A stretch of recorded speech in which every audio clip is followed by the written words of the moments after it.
So good morning. I want to welcome everyone to our worship service this morning.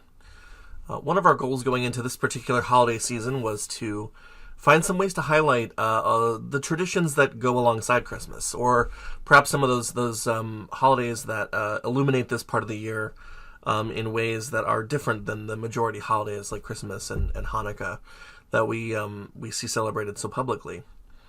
At the same time, this is an extremely weird year. So the other goal here was to find some ways to shed some new perspectives into the experience that we've all been having. With the result of that, I chose this week to focus on the Roman holiday of Saturnalia. The goal here was not to just pick an obscure holiday, but was really to tug on these traditions that actually influence some of our contemporary holiday practices, but which were really about the idea of thinking and reflecting on the year in a way that was all about imagining if the world was the opposite of what it was, which to me is like one of the essences of Saturnalia. So with that in mind, I hope all of you feel ready and comfortable, getting ready to be in worship with one another in our digital space, and join in reflection on what the holidays mean and how they can help us make sense of the rest of our year.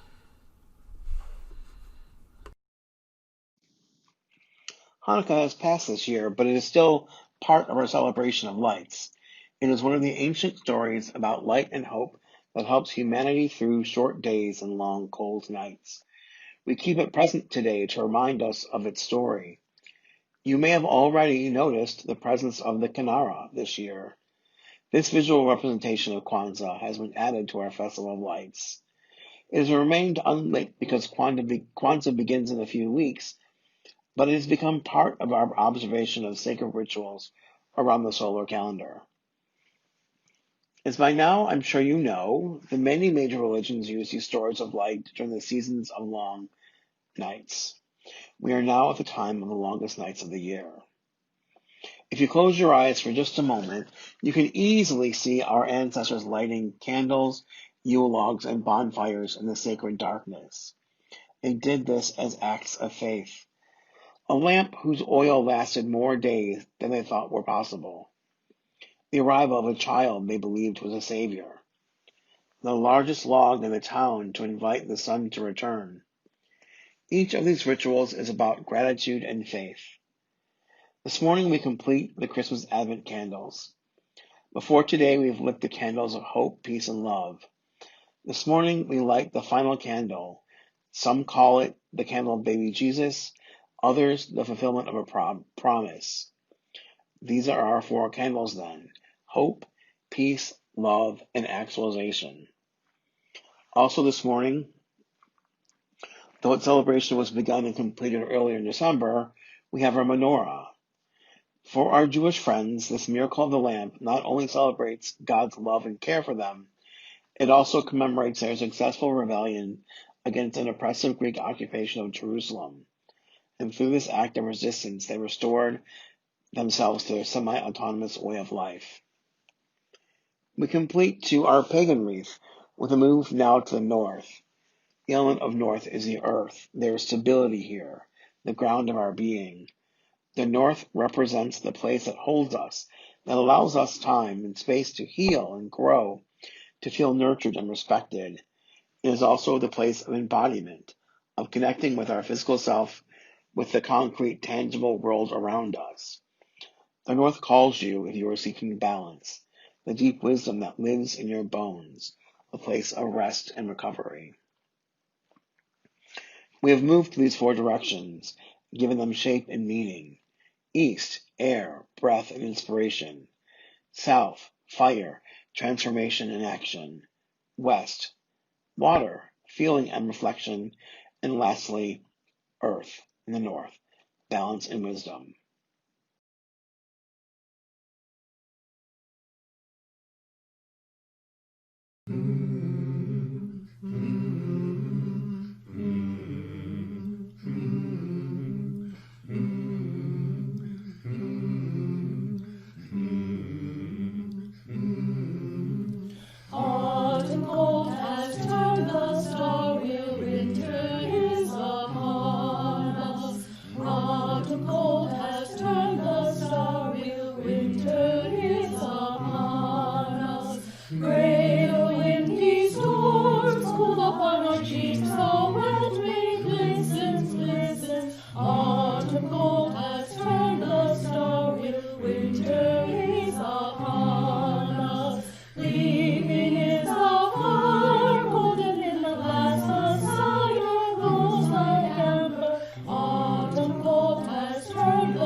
Every week when we gathered, we took time for what we call joys and concerns, where people had a chance to come here before service and light a candle in silence, or to write in our book and have their joy or sorrow read with the congregation and put a pebble in the water.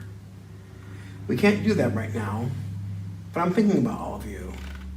I know there are several joys in our community. For that, I'm grateful. I also know there are difficult times for people, and people have sorrow. And that sorrow deserves support and care.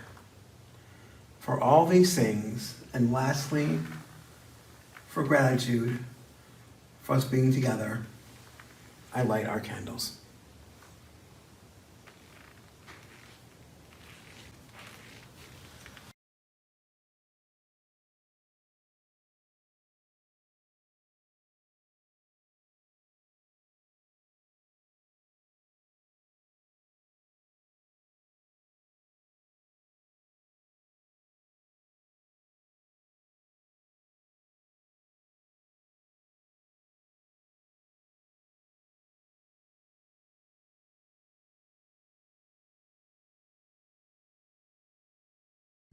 What is Saturnalia? Even before human beings could write and record their history, they celebrated the waning of the sun in the winter skies. Before and after the solstice, different religious cultures have developed holiday traditions to observe the turning of one year to another. Some of these holidays are still celebrated today, while others have fallen out of practice. One of the most widely celebrated of those that are not widely observed anymore was Saturnalia, a week-long feast that took place from roughly December 17th to December 23rd in the ancient Roman world. This holiday celebrated a mythological story about the golden age of the world in which Earth was full of food and animals and human beings, all of who did not have to work or labor or rule one another in order to thrive. Saturnus was a god of agriculture, whom Romans believed presided over this perfect world in which everyone was provided for and no one was in charge of anyone else. Now, the Romans weren't the only ones who had this mythical story in their religious celebration. Greek cities throughout the Mediterranean had their own version of this holiday. But most of the time, it was celebrated in the middle of the summer when the fields were full and the sun was out all the time. But in Rome, they put the holiday in the darkest days of the year, and this was part of what made Saturnalia so special. In Rome, the essence of the holiday of Saturnalia was to imagine the world was upside down, completely the opposite of the world as it was. Everything was allowed to be backward. You could eat breakfast before dinner or wear your pajamas out of the house. Frequently, the youngest kids in a family would be allowed to be in charge of the house for a week, pretending to be kings or queens. Public spaces were open to all kinds of people so that citizens and foreigners, as well as nobility and servants, could sit together, so that there was no longer any class or rank distinctions. As this holiday developed, it became a way of imagining how the world could be different. The philosopher Porphyry used the tradition of Saturnalia as an analogy for when the soul was enlightened to understand its own immortality. Social critics like Lucian of Samosata used the myths behind the holiday to suggest that political leaders were not entitled to their power, and later traditions developed on this holiday contribute to the winter holidays from Europe that we still celebrate today. So even though Saturnalia seems very far away from what we're used to, it has a lot to teach us. And during the coldest, darkest days of one of the weirdest years, maybe there's never been a better time to reflect on a holiday about imagining if the world was the opposite of what it's been.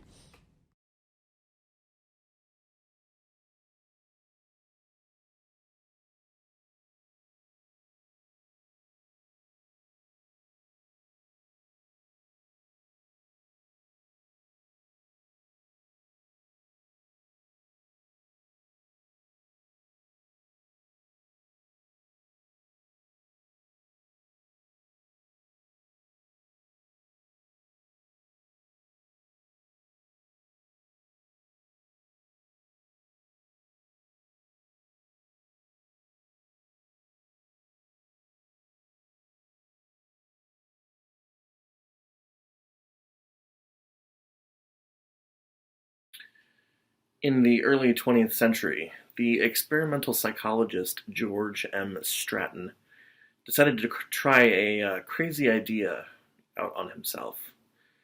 He was interested in the limits of human sensation and perception, so he decided to see what would happen if he tried to navigate the world if he could only see it upside down.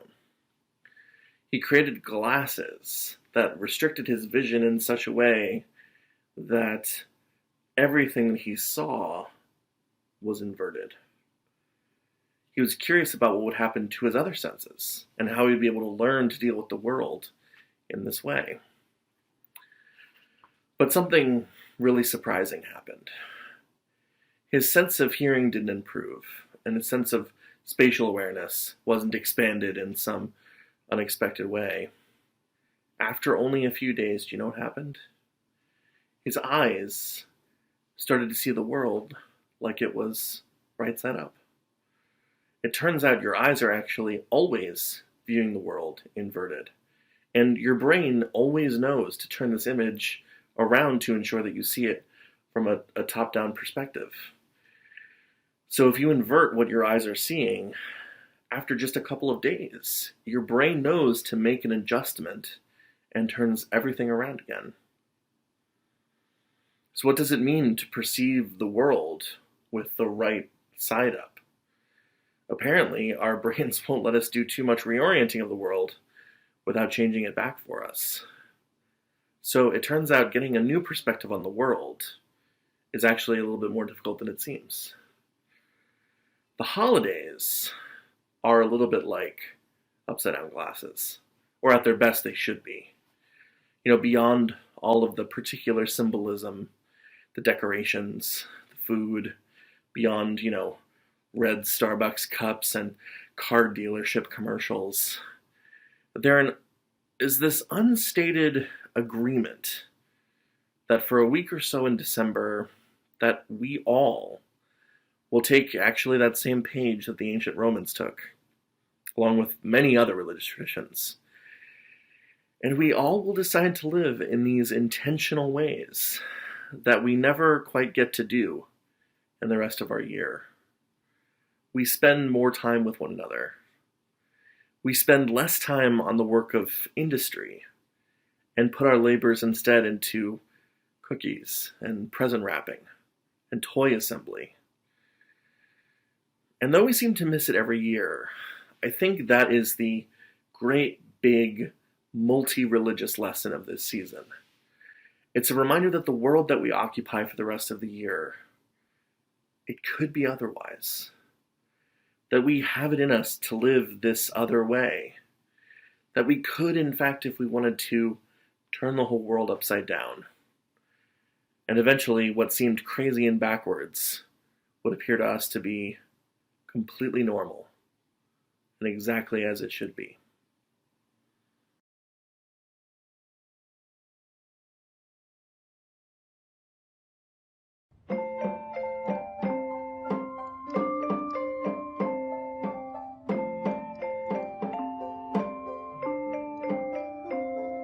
Sa sa no ha sa sa no kibani ureli oh shi sama kira kira kin jin sunago.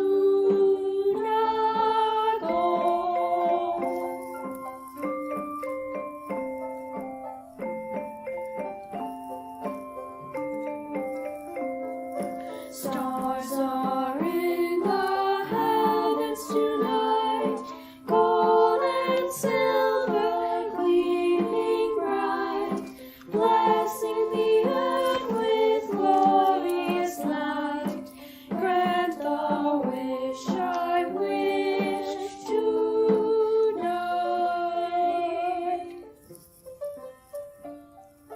Twinkle, twinkle, little star, how I wonder what you are.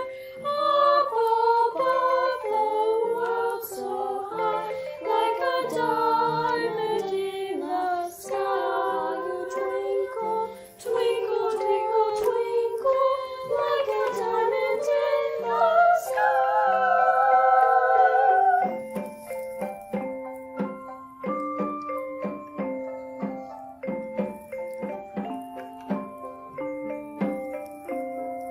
Sa sa no ha sara sara no kibani ureli oh shi sama kira kira kinjin sunago.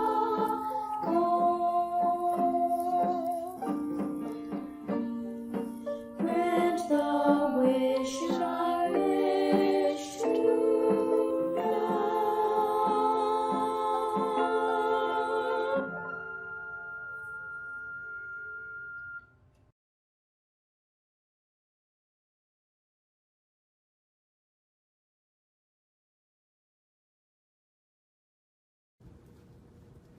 Hi, my name is Anderson, and what I would do if I were king for the week would be I make a family tradition called Stuffy Day. That is a day we would be celebrating a day that we all play with our stuffies, even the grown-ups. And I would also get us 3 pet sloths and 3 more Elf on the Shelves. Bye.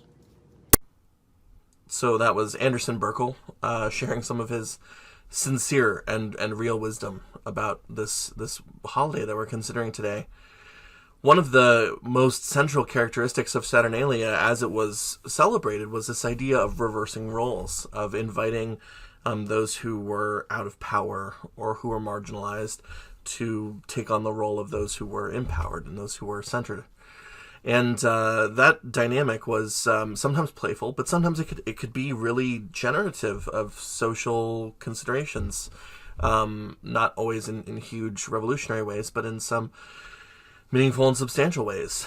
So I thought an interesting take for this year would be to allow some of our youth to consider what they would do if their roles were reversed. So I was able to meet with our youth choir this week and asked him the same question that Anderson just answered. So that was sort of my question for you all. What do you think you would do if you got to be king or queen for the week? What do you think, Abby? You started us off. So what would you be interested in? So Some little basic things I would do was have Lin-Manuel Miranda come to my castle and perform Hamilton for me, and then Private all of Hamilton. you Okay. come too. I'd like invest in one of those private space trips where if you have a lot of money, you can go to space on your own private shuttle. Whoa, that is very brave. I would want to make people who don't wear masks in public places pay a fine. And I'd probably buy myself a cat or a corgi. So cat or dog, space travel. Okay, those are some pretty high scale gifts there for yourself. Anyone else? Other things that you might want to do? All right, let's start with Phoebe. Well, there's a couple of things I would do. There's some stuff for me and some stuff for the whole entire world. Okay. For the whole entire world, I would probably put a bunch of money towards COVID, like have like a whole giant hospital for like people with COVID, and put a bunch of money to like making a new vaccine, and probably as Abby said, put a fine on not wearing a mask in public. And I would also buy my dog a huge giant house so that she would have somewhere nice to live instead of just her crate and like the floor. And I would get myself a snake because I really want a snake. All right, pet snake now. Okay, that's a big one to add. All right, I'm trying to go like sort of in order here of people I saw. So Stella, how about you go next? I mean, other than like putting things towards like cancer and COVID and stuff, the more responsible things you could do. I was thinking like I could like travel the world and like, yeah, just get like a really like a big experience of like a lot of different places. And then maybe I'd buy a big house. I'd have a beach house, and then I'd also have like a house in the country, and like an apartment in the city, like a penthouse in the city, and they'd be cool and tricked out and stuff. And I would have farm animals on the house in the country. So I like that. So in other words, not just one big house. You want several large houses. Several large houses. Okay, awesome. All right, Sophia. Galicia, sorry. One of the things I would do if I were queen for the day is healthcare would be free, but Free healthcare.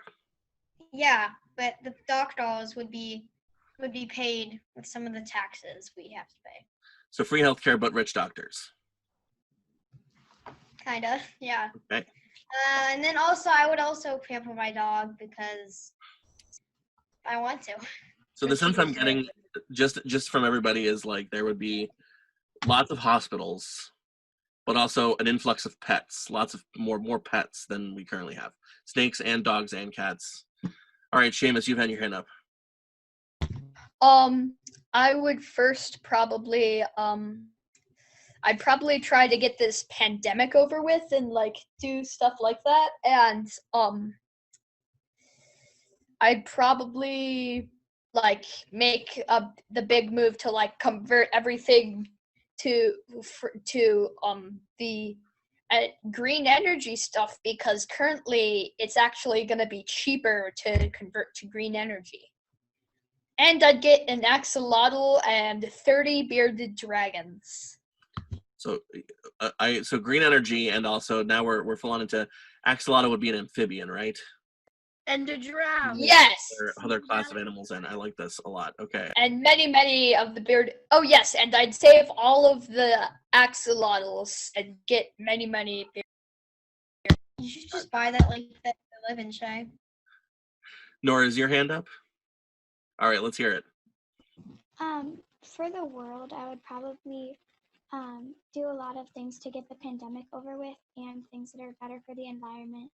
But for me, I wouldn't move to a bigger house because I just repainted my room, but I would add more room to our kitchen so that we can get a stand mixer and a lot of fancy stuff. And I would add a library where I could keep all my books because my book corner is overflowing right now. So you're saying you love your house currently. You just want to be able to do some improvements on it. That's very unkingly and unqueenly of you to like feel like you actually want to stay in your normal house and make it bigger. That's really great though. Drew, did you have your hand up? Yeah, so if I was like queen for the day, I'd probably just like have nobody know about me, and I just like observe everybody to make sure they're doing good. And like I try to make everything equal, pretty much, yeah. You want to see we live in a world full of people having like equal stuff and equal access to things. That sounds cool. Anybody else who hadn't gone yet? So I think what an interesting question is, having heard all of your suggestions, it's now is like where the wisdom of the holiday comes in, because hearing all of your ideas, I'm not sure the world wouldn't be better if we had all of the things that you're describing. So interestingly, like one of the conclusions is like, maybe the world as it is isn't as good as it should be. Maybe we should do better. Maybe we should actually make some of these changes you're talking about, both in terms of amount of pets, but also mainly, with hospitals and green technology and all the other things that you guys all clearly care about. So, so yeah, if you were in ancient Rome, now you would all get to, have ice cream for dinner, and you get to spend the day in your PJs, which is actually a lot like the year we're already having. So maybe we are having a little bit of a Saturnalia year. But I can't thank you guys enough for letting me come and chat with you all. So thanks, everybody.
Each week we come together as a people. Together we share stories, love, aspiration. We also share our bounty in ways that express our religious UU values. May this important ritual of sharing abundance remind us that making our world better is a task best shared.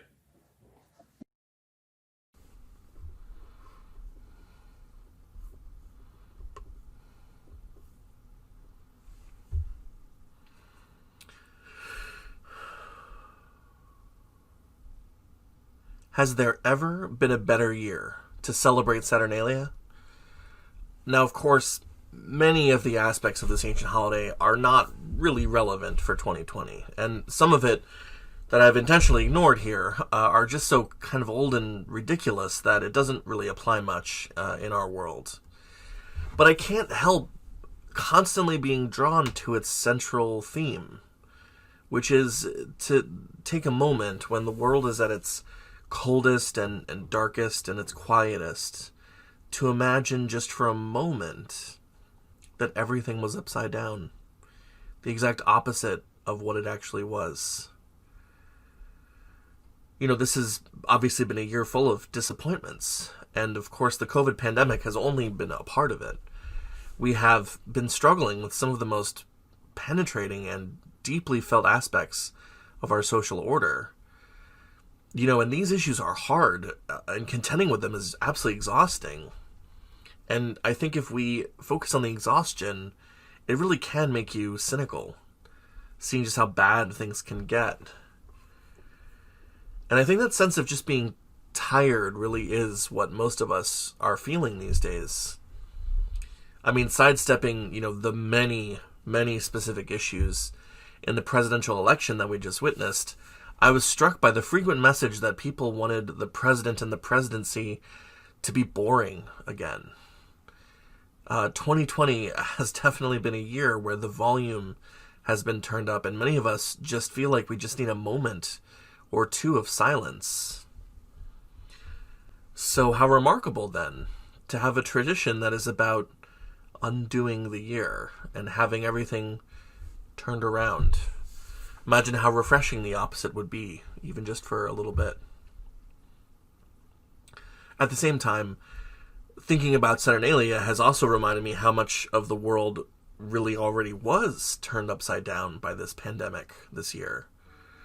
And lessons obviously come from that as well.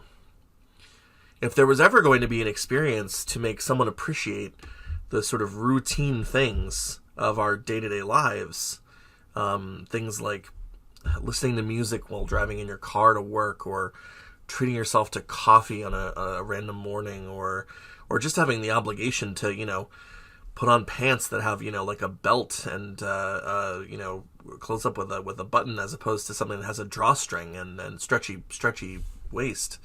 It turns out that having a year in which you effectively have to stay in your house as much as you can, it really does make you realize that there is real and deep beauty in ordinary things and in our ordinary experiences. It's made us appreciate that in ways that we perhaps otherwise wouldn't. And for many of us, who can't wait to get on with our, normal lives, we'll probably think about those lives very differently from now on, and consider in a different way what makes them valuable. There really is an analogy for this kind of experience we've been going through together. It's almost by definition unprecedented. If you've experienced like a death to someone close to you, I feel like, when that experience happens in someone's life, these foundational questions about life and purpose and meaning, they become more central, more important. And maybe this year is kind of like that, except in this case, we're all experiencing that same crisis that has forced us to confront those questions in our lives. So it's even more close to all of us. We've been living in this world turned upside down for so long, but I also feel like at some point here, maybe sooner rather than later, who knows, we're all going to have this chance to take off our upside down glasses.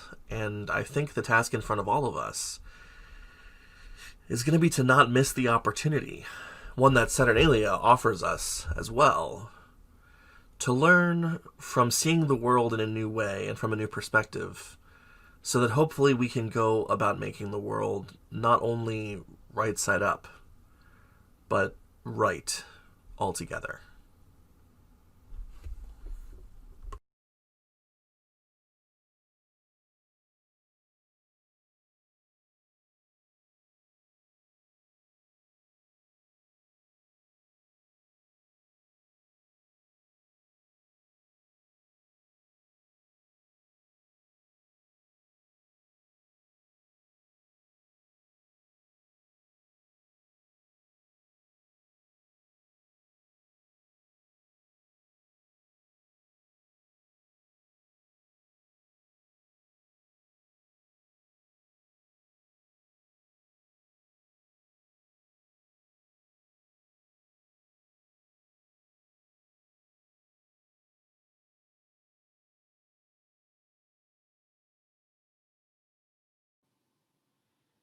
I hope this holiday season brings all of you the blessings to look back on a year, even a year like this one, and to see it for the precious and extraordinary gift that it really is.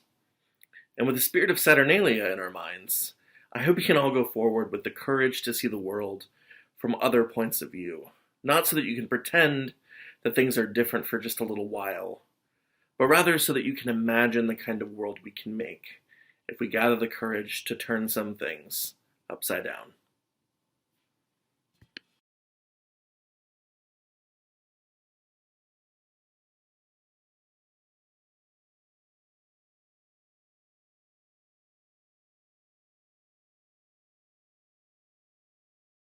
Deck the halls with boughs of holly, fa la la la la la.